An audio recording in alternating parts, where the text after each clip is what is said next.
नमस्कार, मैं शोएब गाजी और आप देख रहे हैं यूपी टुडे।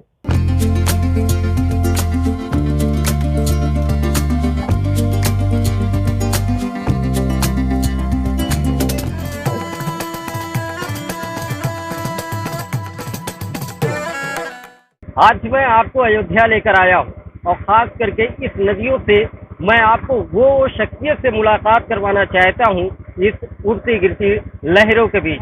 पानी पे चलने वाले, सालों साल पानी पर चलने वाले कौशलेंद्र सिंह हमारे साथ हैं। कौशल जो लिखते हैं, उनसे बहुत सारे सवाल करेंगे और बहुत सारी चीज़ें जानने की कोशिश करेंगे कि इनका सफ़र बाहर देशों में कैसा होता है, क्योंकि मर्चेंट नेवी में काम करते हैं। कभी छुट्टी वगैरह मिल पाती है ऐसे आनंद लेने की? हाँ सर, छुट्टी तो मिलती ही रहती, लेकिन अब जब काम की इतनी व्यस्तता होती है कि बस समंदर में जीवन बीत जाता है। और काम की काफी व्यस्तता होने के कारण थोड़ा बहुत समय निकाल लेते हैं हम लोग। अभी ड्यूटी कहाँ चल रही है आपकी? अभी मैं जब आया तो सिंगापुर से आया। मैं अमेरिका से था, अमेरिका से सिंगापुर आया। और सिंगापुर से फिर घर मैंने छुट्टी बोला कि मुझे घर भेज दो। टाइम हो गया था, क्योंकि कोरोना में मैं ऐसा जगह फंस गया कि वहाँ पर घर आने के लिए फ्लाइटें नहीं थी। तो मैं फिर वहाँ से सिंगापुर आया अपनी जगह से, और सिंगापुर से घर आया। छुट्टी की अगर बात करें तो किस तरीके की छुट्टियाँ होती है? 3-3, 4-4 महीने बताते हैं लोग छुट्टी हो जाती है। ये कॉन्ट्रैक्ट होता है, जैसे 6 महीने का मेरा कॉन्ट्रैक्ट रहा, तो 6 महीने या अब तो 4 महीने का हो गया मेरा। जब से मेरा प्रमोशन हो गया था तो 4 महीने, तो 4 महीने मैं काम करता हूँ और 3 महीने मैं घर पे परिवार के साथ रहता हूँ। 3 महीने जो स्पेस होता है आपका, 3 महीने घर परिवार पे रहने का, वो उस वक्त में आप क्या करते हैं? उस वक्त में मैं समाज सेवा करता हूँ। बड़ा मन है मेरा रहता था समाज सेवा के लिए।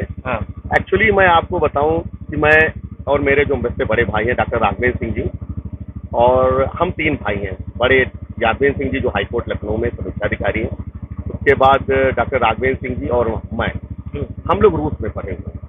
तो रूस में पढ़ने के बाद जब हम अपने गांव आए तो देखिए गांव की स्थिति बड़ी खराब है, खासकर देव स्थानों की और सब चीज़ों की बड़ी अव्यवस्था है। लोग कूड़ादान या कूड़े कहाँ फेंकना है लोग जान नहीं पाते हैं। तो उसके लिए हम लोगों ने इस सब चीज़ का बीड़ा उठाया। तो देव स्थानों का निर्माण कार्य, उनके पुताई रंग रोगन का कार्य, गाँव आए तो देखिए गाँव की स्थिति बड़ी खराब है, खासकर देव स्थानों की और सब चीज़ों की बड़ी अव्यवस्था है। लोग कूड़ादान या कूड़े कहाँ फेंकना है लोग जान नहीं पाते हैं। तो उसके लिए हम लोगों ने इस सब चीज़ का बीड़ा उठाया। तो देव स्थानों का निर्माण कार्य, उनके पुताई रंग रोगन का कार्य इस क्षेत्र में करना हम लोगों ने चालू किया। इसी बीच में कोरोना पीरियड आ गया। जैसा आप लोग जानते हैं बड़ी महामारी थी कोरोना का। तो कोरोना में मैं अमेरिका में फंस गया। 10 महीने बाद मैं घर लौट के आया। तो पूरी दुनिया बंद हो चुकी थी। तो जब मैं घर आया तो मैंने पूछा गाँव वालों से कि भैया क्या चल रहा है गाँव का? कहीं चाचा सब यहाँ बड़े डरे हैं। लोग कोरोना के नाम से बड़े भयभीत, कोई घर से निकलना नहीं चाहता। तो हमने गुरदत्त सिंह सेवा संस्थान जो हमारे बाबा के नाम से, उन्हीं के नाम से हम चैरिटी करते हैं, उन्हीं के नाम से हम लोगों की मदद करते हैं। कि हमारे बाबा जी का भी नाम हो, हमारे बाबा जी भी एक खुद इंजीनियर थे। तो हम और मेरी एक सहयोगी संस्था है दौरारा संगठन, जिसके सचिन सिंह जी की संस्था है वो दौरारा संगठन। हम और दोनों लोग मिलके गाँव में सैनिटाइजर बांटना, लोगों को कोरोना के लिए जागरूक करना, मास्क बांटना, ये सब काम हम लोगों ने कोरोना पीरियड में किया। उसके बाद बच्चों की जो गरीब बच्ची हैं उनके शादी में मदद करना। जो बच्चे गरीब हैं नहीं पढ़ सकते हैं क्योंकि शिक्षा बहुत जरूरी है। अच्छा, उस समय के हालात के बारे में अगर बात करें, जैसे कह रहे हैं कि मैं अमेरिका से लौटा था, स्थिति यहाँ की कोरोना काल में बड़ी नाजुक थी। ऐसे समय में हर परिवार के पास किल्लत ही थी, चाहे पैसे की, अनाज की, किसी भी चीज़ की किल्लत नजर आ रही थी। ऐसे में उम्मीदें भी आप लोग से काफ़ी लोग लगाए होंगे? बहुत लोग लगाए थे और तो हम इसी उम्मीद के कि लोगों ने उम्मीद लगाया तो उम्मीद खराब उतरना चाहिए, क्योंकि हम लोग बाहर से पढ़ के आए हैं। आज हम अपने गांव के बारे में नहीं सोचेगा तो दूसरा कौन सोचेगा? सही बात। तो हम लोग अपने गांव के लिए, इसलिए हम लोगों ने लोगों को जागरूक करना चालू किया। जिसको खाने पीने, भैया किसी खाने पीने की व्यवस्था नहीं, वो भी बताओ। जो हम लोगों से हो पाएगा ज़्यादा से ज़्यादा हम लोग उसके बारे में लोगों की मदद करेंगे। कमोबेश अगर बात करें तो साल का कितना मतलब समाज हित के लिए जो है पे कर देते हैं? समाज हित में 5 से 6 लाख रुपए, 5 से 6 लाख रुपए हम साल में डालते हैं। चाहे यहाँ हो और दूसरी जगह हो, बहराइच जिले के मंदिर हो, अपने गांव के मंदिर हो, अपने ग्राम सभा के मंदिर, दूसरे ग्राम सभा के मंदिर हो, तो उधर हर जगह, और लोगों के बच्चों की शादी हो, बच्चों का फीस हो, बहुत कुछ चीजों के लिए हम 5 से 6 लाख रुपए, हम और डॉक्टर साहब अपनी नौकरी का जितना कमाते हैं 10% से ज्यादा दान करते हैं। कितना कमाते होंगे करीबन? अब ये टीवी पे बताना उचित सही रहेगा, हाँ। लेकिन साल में 70 लाख रुपए ज्यादा हमारी सैलरी है। साल में 70 लाख रुपए से ज्यादा सैलरी है और उसका 10% लोगों में दान कर देते हैं। हाँ, तो वही 5 6 लाख 7 लाख रुपए करीब आ जाता 5-6 है। लाख रुपए। लोगों को क्या संदेश देना चाहते हैं जो बहुत अच्छा पैसा कमाते हैं? हम यही संदेश देना चाहते हैं लोगों को कि वो 10 लोग किसी और 100 लोगों को पढ़ा लेंगे तो हमारा समाज शिक्षित हो जाएगा। समाज शिक्षित हो गया, समाज जागरूक हो गया, फिर किसी की मदद करने की जरूरत नहीं, खुद पर आप भी अपना मदद कर दें। हम यही संदेश देना चाहते हैं। करके बात करूं, ये राम नगरी है, अयोध्या है, इससे कितना मोहब्बत रखते हैं? इससे बहुत मोहब्बत रखते हैं। हाँ। क्योंकि भगवान रामलला हमारे यहाँ पैदा हुए और हमारे पूर्वज हैं भाई। रामलला जी हम उनके बच्चे हैं, हम उनके पीढ़ियां हैं। तो इतना मोहब्बत इस धरती से कि पूरी दुनिया में लोग यहाँ पर आएंगे और योगी जी मोदी जी का बड़ा योगदान रहा। मुझे बड़ा अच्छा लगा कि हमारे नेताओं ने कुछ तो किया अयोध्या के लिए और कितना खूबसूरत अयोध्या बन रहा है, कितना नवीन अयोध्या बन रहा है, कितना बढ़िया अयोध्या बनेगा कि सब लोग देखने आएंगे पूरी दुनिया से। अच्छा, थोड़ा सा नदी दरिया का एक्सपीरियंस बताइए। जैसे आप लोग मर्चेंट नेवी में हैं तो जाहिर सी बात 6 महीने तक शिप पे ही रहना पड़ता होगा जी। ऐसे में मतलब कैसा दिन गुजरता है? कुछ नहीं, वहाँ तो काम की व्यस्तता कारण पता नहीं चलता। किस पद पे हैं आप? मैं सेकंड इंजीनियर हूँ। अच्छा। और अभी मैं एग्जाम भी देने जा रहा हूँ चीफ इंजीनियर का। मेरा एक पेपर बचा है और सारा एग्जाम मेरा हो गया है। हाँ। बस एग्जाम देकर आ जाऊंगा, प्रमोशन हो जाएगा चीफ इंजीनियर में। हाँ। लेकिन एक्सपीरियंस तो नदी में तैरा जा सकता है, समंदर में नहीं तैर सकते। हाँ। मैं इतना कहूँगा नदी में तैरा जा सकता है, समंदर में आप नहीं। समंदर में आप कितना तैरोगे? हाँ। 8,000 किलोमीटर, एक किनारा 2,000 किलोमीटर गहरा। जैसे मैं इस बार अमेरिका से जाया हाँ। तो मैं अटलांटिक क्रॉस करते हुआ मिड ऑफ अटलांटिक से आया। हाँ। हमने देखा रडार पे मिड ऑफ अटलांटिक 8,000 किलोमीटर गहरा। 8,000 किलोमीटर अंदर गहरा है। 8,000 मीटर, सॉरी 8,000 मीटर 8,000 मीटर गहरा है। बहुत होता है। हाँ, माफी चाहूंगा, 8,000 मीटर गहरा, मतलब 8 किलोमीटर करीब। तो आप सोचिए उसके ऊपर से मैं गुजरा। हाँ। तो मेरा एक एक्सपीरियंस अपने फेसबुक और सोशल मीडिया में शेयर किया कि मैं अटलांटिक आज क्रॉस कर रहा हूँ।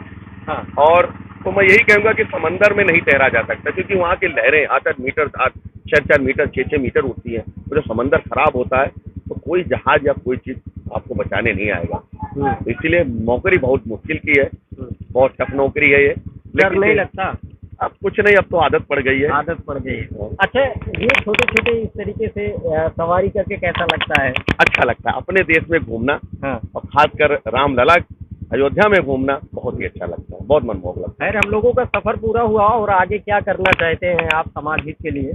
समाज हित के लिए जितना ज्यादा से ज्यादा मैं ये सोचता हूँ, जितना काम कर पाऊंगा ठाकुर गुरदत्त सिंह सेवा संस्थान की तरफ से, मैं अपने को भाग्यशाली समझूंगा। और समाज को जितना मैक्सिमम टाइम और मैक्सिमम पैसा और मैक्सिमम चीजों से उनकी मदद कर पाऊंगा, ये हमारे लिए बड़ी सौभाग्य की बात है।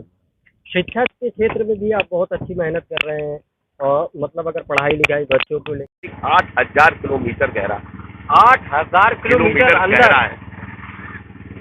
8,000 मीटर, सॉरी 8,000 मीटर 8,000 मीटर गहरा है। बहुत होता है। हाँ, माफी चाहूंगा, 8,000 मीटर गहरा, मतलब 8 किलोमीटर करीब। तो आप सोचिए उसके ऊपर से मैं गुजरा। हाँ। तो मेरा एक एक्सपीरियंस अपने फेसबुक और सोशल मीडिया में शेयर किया कि मैं अटलांटिक आज क्रॉस कर रहा हूँ। हाँ। और तो मैं यही कहूँगा कि समंदर में नहीं तैरा जा सकता क्योंकि वहाँ की लहरें 8-8 मीटर, 4-4 मीटर, 6-6 मीटर उठती हैं। तो जब समंदर खराब होता है तो कोई जहाज या कोई चीज आपको बचाने नहीं आएगा। तो इसीलिए नौकरी बहुत मुश्किल की है, बहुत टफ नौकरी है ये। डर नहीं लगता? अब कुछ नहीं, अब तो आदत पड़ गई है। आदत पड़ गई है। अच्छा, ये छोटे छोटे इस तरीके से सवारी करके कैसा लगता है? अच्छा लगता है अपने देश में घूमना। हाँ। और खासकर रामलला अयोध्या में घूमना बहुत ही अच्छा लगता है, बहुत मनमोहक लगता है। खैर, हम लोगों का सफर पूरा हुआ और आगे क्या करना चाहते हैं आप समाज हित के लिए?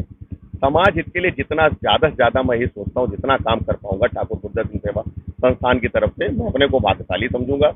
और समाज को जितना मैक्सिमम टाइम और मैक्सिमम पैसा और मैक्सिमम चीजों से उनकी मदद कर पाऊंगा, ये हमारे लिए बड़ी सौभाग्य की बात है।